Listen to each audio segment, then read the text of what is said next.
और सत्ता में अब वो दिलचस्प खबर जो पाकिस्तान से आई है। वैसे तो मूर्ख दिवस पूरी दुनिया में 1 अप्रैल को मनाया जाता है, लेकिन अब ये कहा जा रहा है कि पाकिस्तान में मूर्ख दिवस 24 मई को मनाया जाना चाहिए। और हम आपको इसकी वजह भी बताते हैं।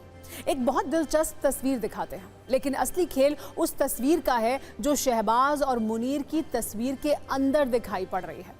दरअसल पाकिस्तानी सेना के चीफ आसिम मुनीर को फील्ड मार्शल चुने जाने के बाद एक उच्च स्तरीय डिनर का आयोजन किया गया, जिसमें पीएम शहबाज के साथ राष्ट्रपति और बिलावल समेत राजनीति और सेना से जुड़े बड़े अधिकारी गए। वहीं पर आसिम मुनीर ने शहबाज को एक तस्वीर गिफ्ट की, जिसमें कुछ रॉकेट लॉन्चर फायर करते हुए दिखाया गया है। और इस तस्वीर के नीचे लिखा है बुनियान अल मरसूस, यानी वो ऑपरेशन जिसे पाकिस्तान ने भारत के ऑपरेशन सिंदूर के बदले शुरू किया था। लेकिन आप ये जानते हैं, इस तस्वीर के जरिए मुनीर ने न सिर्फ शहबाज को बल्कि डिनर में मौजूद तमाम लोगों के साथ पाकिस्तान को ऐसा मूर्ख बनाया कि किसी को भनक तक नहीं लगी। अब इस तस्वीर का जो सच सामने आया है, उसी को देखकर UEN Jaipur is a perfect target for prospective students aspiring for good jobs, good education with future-ready skills. कहा जा रहा है कि पाकिस्तान में मूर्ख दिवस अब 24 मई को मनाया जाना चाहिए, क्योंकि शायद आपको सुनकर ये यकीन ना हो, मुनीर ने शहबाज को जो तस्वीर ऑपरेशन बुनियान अल मरसूस की बताकर गिफ्ट की, असल में वो तस्वीर 5 साल पुरानी है और पाकिस्तान नहीं बल्कि चीन की तस्वीर है। ये तस्वीर 18 मार्च 2019 को हुआंग हाई नाम के एक फोटोग्राफर ने ली थी, जब एक एक्सरसाइज के तहत चीन की सेना ने PHL-03 लंबी दूरी के रॉकेट सिस्टम के जरिए कई रॉकेट दागे थे। इसके अलावा भी चीन की सैन्य खबरों में कई बार इस तस्वीर का इस्तेमाल किया जा चुका है। और सोचिए, आसिम मुनीर के अधिकारियों ने इसी तस्वीर को गूगल से डाउनलोड करके शहबाज शरीफ को चिपका दिया और शहबाज शरीफ ने भी पूरी शिद्दत के साथ इस तस्वीर को कबूल कर लिया। लेकिन वो ये भूल गए कि पाकिस्तान ने अब तक एकमात्र सफल ऑपरेशन किया है, और वो है फोटोशॉप का, क्योंकि इससे पहले उनके विदेश मंत्री इशाक डार ने भी संसद में द टेलीग्राफ की AI तस्वीरों को दिखाकर ये कहा था कि Pakistani air force undisputed king of sky, यानी पाकिस्तान एयरफोर्स आसमान की निर्विवाद बादशाह है। और शहबाज के मंत्री को तब जलील होना पड़ा था जब उनके ही देश के अखबार ने इस तस्वीर को फेक बताया था।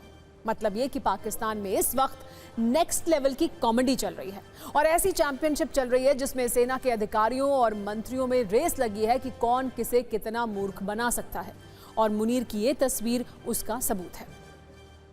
सोचिए, जिस पाकिस्तान में हार और झूठ का जश्न मनाया जा रहा है, असल में उसके फील्ड मार्शल के पास अपने प्रधानमंत्री को देने के लिए एक ऐसी तस्वीर तक नहीं है जिसे वो जीत के तौर पर दुनिया को दिखा सकें।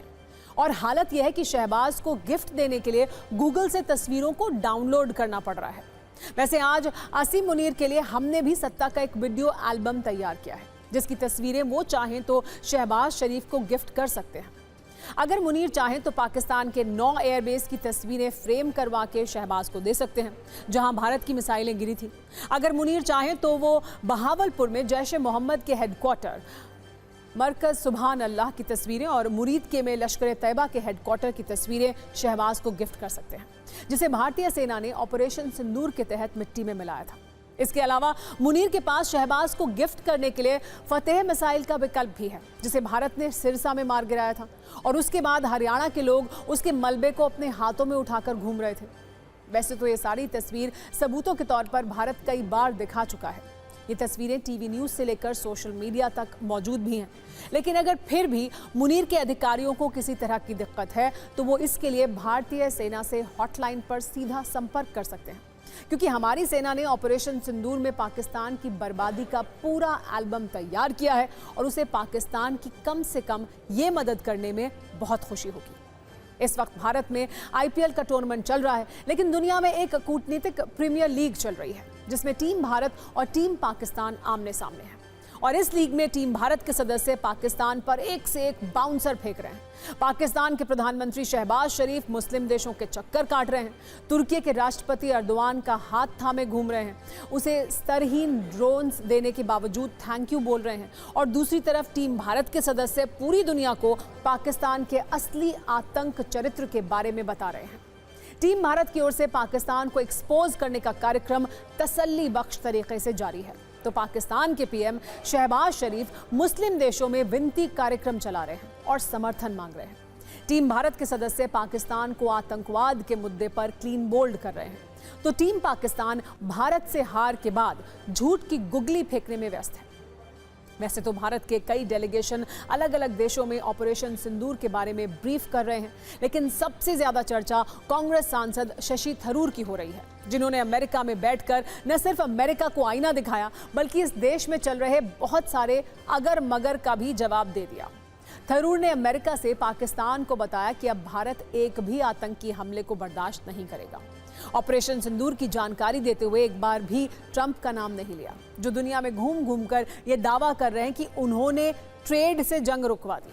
और थरूर ने उस सवाल का भी जवाब दिया जिसके बारे में देश में बैठे बहुत सारे लोग जानना चाहते हैं। थरूर ने अमेरिका को यह भी याद दिलाया कि जिस तरह उसने ऑपरेशन नेपच्यून स्पेयर के तहत ओसामा बिन लादेन को मारा था, उसी तरह भारत ने ऑपरेशन सिंदूर के जरिए आतंकियों को मिट्टी में मिलाया है।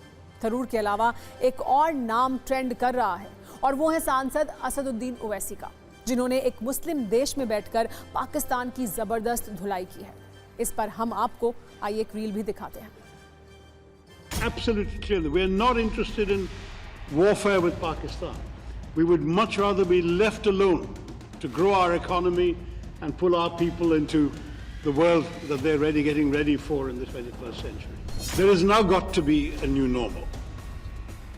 No one sitting in Pakistan is going to be allowed to believe that they can just walk across the border and kill our citizens with impunity. There will be a price to pay. Following morning, we got a call, or our Director General of Military Operations got a call from the Pakistani Director General of Military Operations saying they'd like to stop this. And we said, we've been saying all along, we didn't want to start anything. We were just sending a message to terrorists. You started, we replied. If you stop, we'll stop. And they stopped. In other words, not just in other words, it was officially conveyed. There is a regular hotline between the two Directors General of Military Operations. The message was conveyed that this was the intent, that it was pointed out that no military targets, no civilian targets, and no governmental targets had been hit, not even by accident, and that the message therefore had been delivered exactly and precisely to the terrorists and their handlers. I don't work for the government, as you know. I work for an opposition party, but I myself authored an op-ed in one of India's leading papers, the Indian Express, within a couple of days, saying the time had come to hit hard but hit smart. And I'm pleased to say that's exactly what India did. The truth is that these terrorist organizations have justified killing of innocent people in India, and they have out of context quoted Quranic verses. They have out of context quoted the hadith of Prophet Muhammad sallallahu alaihi wasallam. And in our opinion, there is no difference between these terrorist organizations in Pakistan and the ISIS Takfiri ideology. This we must remember. This is a menace to the whole humankind. All in all हम बता रहे हैं कि भारत तो चाहता ही नहीं है, मगर कंटिन्यूसली एक पड़ोसी मुल्क भारत में इंस्टेबिलिटी पैदा करना चाह रहा है, भारत में हिंदू मुस्लिम नफरतों को बढ़ाना चाह रहा है, और उन्हीं के पास से ये टेररिस्ट आते हैं, ये सब तमाशे करते हैं।